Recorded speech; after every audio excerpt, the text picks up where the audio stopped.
What it do? It's your boy Silent Juice 62 here. Today we're going to be talking about the Adidas Predator 18 Plus. To me, this is a boot that just didn't need to exist. Alright? Well, I mean, it did need to exist, but it didn't need to be a Predator. In fact, this is not a Predator at all. This is just the Ace 18 Plus in reality.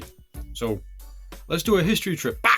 Anyway. So they did the Ace line after 2014 or 13 when they discontinued the Predator because it was, it wasn't selling so well. That boot had been around forever, since the 90s, I think 94. So then they made the Ace line for a little bit, which was their prime knit boot. It was the answer to the Magista, and they introduced this like laceless technology, which hadn't been done since Lotto did it in 2006, and they did the Ace for a couple of years, and then they brought out the Predator in, I think, 2017 or 2018 with the Predator 18 Plus and point one. And this boot it's just really kind of boring. There's not much to it. It's just fully prime knit and it's laceless.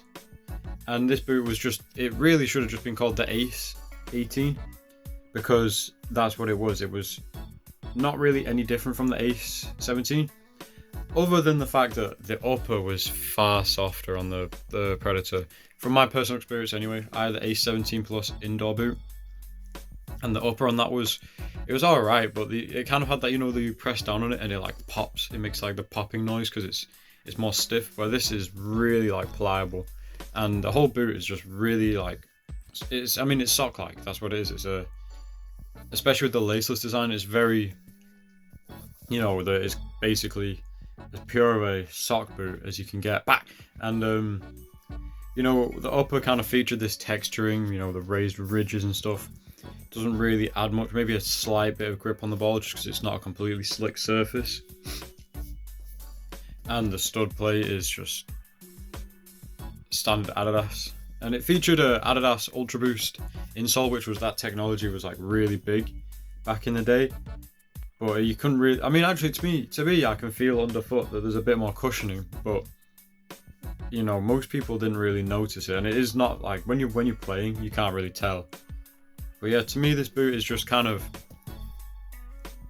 a missing point in history until they introduced the 20.1, the 20 Plus up there, with the demon skin elements, which brought back the classic Predator feel with the rubber, obviously not leather, but they added the rubber striking elements, which is what a Predator is.